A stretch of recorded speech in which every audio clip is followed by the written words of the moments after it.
This video contains explanation of the topic Basis of Accounting from chapter number 2 Theory Base of Accounting from class 11th accounting subject. So let's see what is the basis of accounting. Just corrected, I is here. There are two bases of ascertaining profit और loss कि दो basis होते हैं कि जिससे हम नुकसान या फ़ायदा ले सकते हैं. जो सबसे पहला बेसिस है अकाउंटिंग का वो है cash basis and second one is accrual basis. कि पहले वाला कैश बेसिस है और दूसरा एक्यूरल बेसिस होता है. तो let's see what is the cash basis of accounting. कि under this system of accounting transactions are recorded in the books of account only on the receipt or payment of cash. कि इस system के according जो cash basis होता है accounting का उसमें हम क्या यूज़ करते हैं कि वही ट्रांजैक्शन रिकॉर्ड किए जाते हैं जिसके हमारे पास या तो रिसिप्ट हो या हम पेमेंट कर चुके हों. इसके अलावा उसके अंदर कोई भी ट्रांजैक्शन नहीं है और वो भी किसकी फॉर्म में हो रहा है, in the form of cash. The income is calculated on the excess of actual cash receipt in respect of sales and goods, services, properties, etc. over actual cash payments regarding purchase of goods, expenses, rent, electricity, salaries, etc. तो यानी ये जो काम कर रहा है ये किसके ऊपर कर रहा है कि जो ज़्यादा रिलाई करता है, इसकी जो कैलकुलेटेड है वो किसको कर रहा है कि सिर्फ कैश रिसिप्ट को. किसके केस में, सेल्स, गुड्स या सर्विसेज और प्रॉपर्टीज़ में.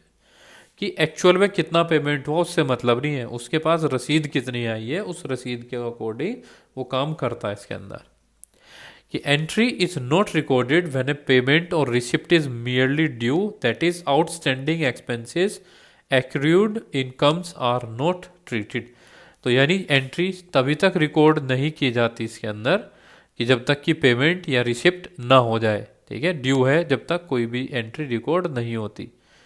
और this method is contradictory to the matching principle. जो मैचिंग प्रिंसिपल पढ़ा था हमने ये उसका कॉन्ट्राडिक्टरी होता है यानी उसके जस्ट अपोजिट होता है. And next basis is accrual basis of accounting. कि एक्यूरल बेसिस क्या है कि under this system of accounting, इस सिस्टम में अकाउंटिंग के revenue and expenses are recorded when they are recognised, that is income is recorded as income when it is accrued. When transaction takes place, accrued means transaction takes place irrespective of the fact whether cash is received or not. ठीक है, इस system के according जो accrual basis of system है हमारा, उसमें जितना भी हमारे पास रेवेन्यू आया है, जो खर्च है, उसे हम पहचानते हैं. यानी ठीक है, यानी इनकम को हम इनकम में रिकॉर्ड करते हैं कि जब ट्रांजैक्शन हुआ तभी हम उसे रिकॉर्ड कर लेते हैं. हम ये वेट नहीं करते कि कैश रिसीव हुआ या नहीं हुआ, बस ट्रांजैक्शन हो चुका है हम उस वैल्यू को क्या कर लेंगे, रिकॉर्ड करते हैं. वही एक्यूरल बेसिस ऑफ अकाउंटिंग होता है. Similarly expenses are recorded when they are incurred or become due and not when the cash is paid for them. Similarly इसी तरीके से जो एक्सपेंसेस हैं उन्हें हम रिकॉर्ड करते हैं, ठीक है, जब वो दिए जाते हैं और बिकम ड्यू. ठीक है, कि अगर वो ड्यू भी हैं या अभी भी देने बाकी हैं तो उसको भी हम क्या करते हैं, रिकॉर्ड कर लेते हैं. And not when the cash is paid for them, और तब ही जब हमने उसे कैश दिया हो. तो इससे हमारे जो जितने भी ट्रांजैक्शन है वो सही से मेंटेन रहते हैं.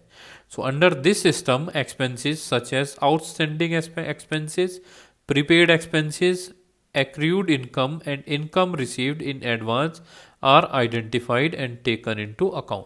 तो इस सिस्टम में जितने भी हमारे ये खर्चे हैं, चाहे वो प्रीपेड एक्सपेंसेस है जिन्हें पहले चुका चुके हैं हम, या एक्रूड इनकम है कि जब ट्रांजैक्शंस हो रहे हैं या इनकम कितनी आई है एडवांस में, तो उन सबको पहचान लिया जाता है और अकाउंट में लिख दिया जाता है. So under the companies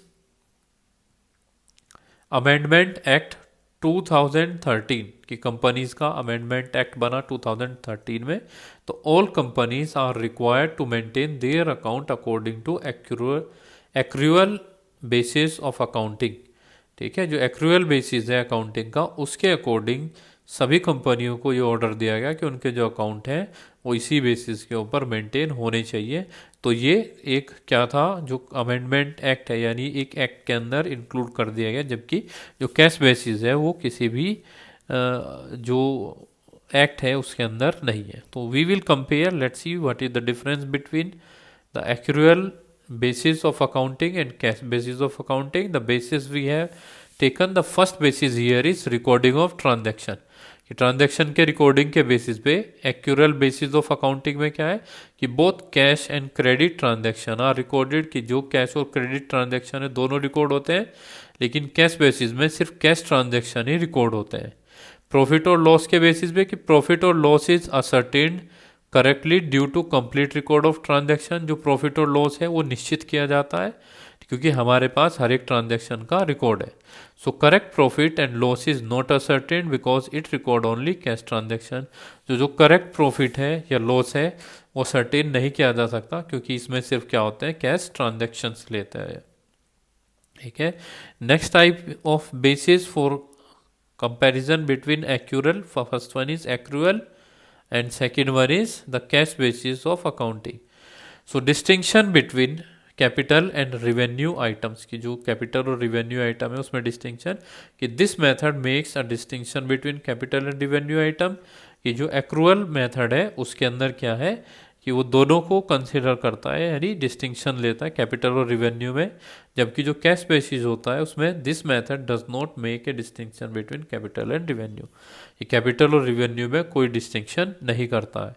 and then legal position कि the basis is recognise under the companies act, यानी जो एक्रूअल बेसिस है वो कंपनीज एक्ट ने रिकॉग्नाइज किया है, जबकि जो कैश बेसिस है वो किसी भी कंपनीज एक्ट के अंदर रिकॉग्नाइज नहीं है. तो this is the discussion about the basis of accounting, that is the cash basis and accrual basis here.